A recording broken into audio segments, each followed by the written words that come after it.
Okay, so today I'm going to make homemade biscuits. So biscuits from scratch. I'm putting on my food service gloves that are extremely loud, but that's okay. So for this recipe, it requires 2 cups of self-rising flour, a fourth a cup of Crisco, and you can either use whole milk or buttermilk. I'm choosing to use 3/4 cup of buttermilk. The bag that I'm also using Martha White self-rising flour. So the bag of flour that I'm using says pre-sifted, but I want to sift it again. So I just have my little sifter and I'm gonna sift it again. So when I was a little girl, my mom and my great aunt would always make homemade biscuits. And what's so interesting about biscuits or anything really made from scratch is depending on who makes it, it tastes different. Delicious, equally delicious sometimes, and maybe not. Now I'm gonna put my Crisco oil in here, my shortening in here. And this can either be done by hand or you can do it with a stand mixer or a pastry blender. I'm choosing to do it by hand because this is the way that I grew up doing it, or watching my mom do it. And for years I've tried to perfect her recipe because I wanted to know how to make it, and I wanted to know how to make it bad. So the first step, after you put your 2 cups of flour in and you put your 4/4 cup of Crisco in, then you'll have it like this. And like I said, growing up, I did it by hand, so we would just squeeze it until it looks, the term on the recipe that I'm using on here is the Martha White recipe. So the term on here is you want to do it until the crumbs are the size of peas. So if you put it in your pastry blender, then you kind of want to just keep working with it till it's the size of peas. But yeah, so I watched my mom and my aunt.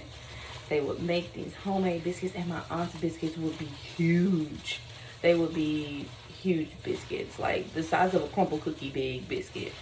And my mom's biscuits would be like the size of an average cookie big. And we used to eat them with either molasses syrup or sugar syrup. So what is sugar syrup? It's just that. It's literally sugar and water boiled to a consistency of syrup. But I'm not making that today. My children would not eat that. But also sometimes, depending on how good that biscuit is, you don't need anything. But with ours, we'll probably have a little honey, and if they want, then they'll have like some pancake syrup or jelly. So I've gotten mine down to where it looks like peas. It kind of looks like peas. Maybe I've overworked it, maybe a little bit. Well, I'm just gonna add a little bit more shortening. Just a little bit more shortening. I'm also, like, because I'm self-taught, I do things that are unconventional. Just add to it. Sometimes your recipe, if things aren't coming out the way that it's supposed to, it's okay to add to it. But the reason I'm doing this is because last night as I was going to bed, I started to really miss home.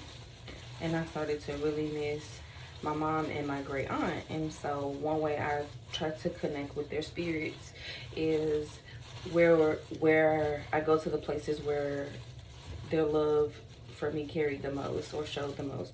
So like this is like pea size. So it's like pea size. It's crumbled up like pea size. And so after that, I'll add in my buttermilk, 3/4 cup of buttermilk. And again, you can do this with a blender. There's no pressure for you to do it by hand, but I'm doing it by hand because this is how we did it. And that buttermilk is cold, and I even had it sitting out. But this is where I feel closest to them sometimes, is in the kitchen. You know, so I'm making these biscuits from scratch, and as I'm doing this, memories of positive, happy, joyful memories are like flooding my brain, like coming home from college and you could walk through the door and you're like, Mama's making biscuits, and what she would do them with these, she would make biscuits, and we would make them with these. The brand was Polk, so we do it with homemade biscuits with Polk sausage, and my uncle would make the sugar syrup, and oh my gosh, we could not wait, and everyone loved my mom's buttermilk biscuits. See, I'm trying to do it with the glove, but these keep coming off. I might order me some latex gloves though. But my hands are clean. I'm gonna switch over so that I can really connect. But yeah, so like this is the place, this is the space where I feel closest to them in the kitchen, especially like working with my hands and doing different things. And this, making these biscuits, I feel very connected to them, even though they're not here with me. Like when you miss people, the ones you loved and lost, we know that they're always in your heart, but what do? How do you feel connected to them in a positive way? What brings them back to you?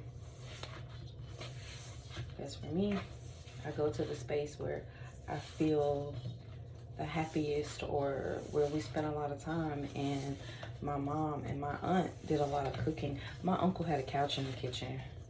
Like he would he would have his couch in the kitchen, and he would know when the food was ready or almost being ready. He would fake sleep too. He'd be over there pretending to be knocked out just so he can be the first to get the food. Hey, I ain't mad at him, because toddlers run in and out the kitchen snatching bacon. One of my most fond memories with my great aunt and my son is, so she called everybody Boo Boo. Oh, hey, Boo Boo, how you doing? How are you today? Yada, yada, yada. That's just how she talks. And my son, because all he would hear her say is Boo Boo, he associated that with her name. And so he, see, I have my dough prepared. It's ready to be put into 1 to 2 inch squares, and I'm gonna use the cast iron skillet just because that makes me feel closer to them. But you can use whatever you normally cook your biscuits on, a cookie sheet or whatever. I'm using a cast iron skillet. But he would call her, I'm gonna wash my hands too, he would call her Boo Boo. And my aunt, as she got older in age, she would eat the same thing for breakfast. So she would have 1 egg, scrambled easy, grits, 1 slice of bacon, cut, but it had to be butcher's bacon, you know, like bacon from a butcher. And my son loved bacon. Now he's a little dude. He's about 13, 14 months. And he would come in there. My mom would be cooking breakfast for my aunt, because at this time she couldn't do it. My mom would be cooking breakfast for my aunt, again using a cast iron skillet. And I'm going to take this Crisco and put it in the pan. I'm pretty sure you can use Pam. I'm not, or a cake spray, but I'm doing it this way because it is connecting me to my loved one. So back to the story. And he would go in there, and my mom would be cooking bacon. And as that bacon was coming off and it was hot, my aunt liked her food like boiling hot. Like it would be so hot. I'm like, oh, how are you even eating that? But that's the way she liked it. So she would get hers first, and my mom would be trying to wait to give my son his. And he would sneak to my aunt, and he'd be like, Boo Boo, can I have some bacon? And before my aunt could even get his bacon, she had given my son all of her bacon. And my mom would be like, Auntie, what happened to your bacon? And she'd be like, I gave that bacon to that baby. He was hungry. Give him a plate. But he had his little plate set up in the kitchen. It was just too hot. But that's just one of the things that would be so funny. And I'm like, no matter how many times we would say her name, he would still call her Boo Boo. It's so interesting.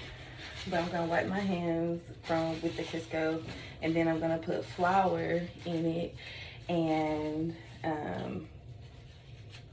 put flour in there the same way. Like I said, I'm 100% sure you can use cake Pam cake spray or baker's joy or something. But like I said, my reason for doing this my way is because this makes me feel closer to them. So you just shake it around and make sure you get it a good coating. I'm gonna go over to the trash can because y'all know I don't like cleaning up stuff too many times, and I'm gonna make sure it comes all around here. So yeah, being in the kitchen, and my aunt's biscuits, she used a totally different recipe, but she is gone from us now, and no one has her biscuit recipe. Like none of my cousins, we don't have her biscuit recipe. And I know my mom uses self-rising flour, but my aunt used all-purpose flour. So with her using all-purpose flour, you know there had to be some baking soda and baking powder attached. So see, it looks just like this. Like I said, you can for sure use whatever you want, but this is how I'm staying connected to them. So I'm gonna take it and I'm gonna roll it up into, hold on, sorry, I'm gonna roll it into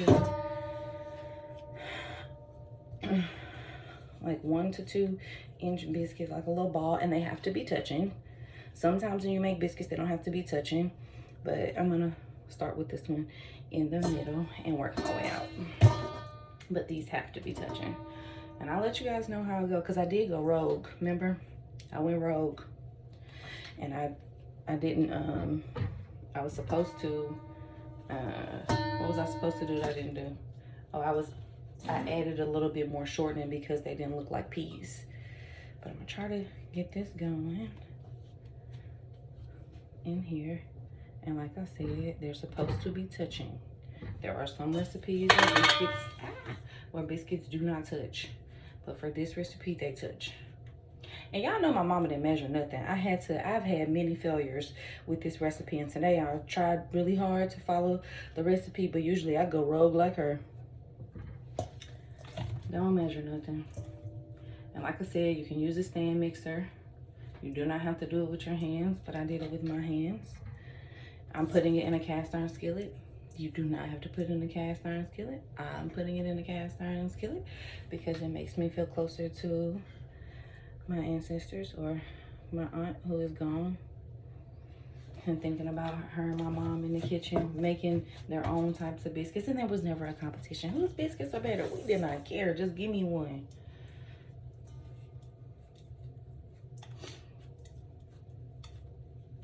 Then, now that I have them in here, and they are touching. See, I shouldn't have followed the recipe because it's only what, 6? 1, 2, 3, 4, 5, 6, 7. It's only 7 biscuits. I'll probably do another batch. But I followed the recipe and they're in here in this cast iron skillet. I want to put them in the oven for about 10 to 12 minutes or until golden brown. So this is what the biscuits look like before they went in. I should have made them a little bit smaller. And that was my lesson learned for this one. And then the next one, this is how the biscuits looked coming out because they weren't so small, but they were actually delicious.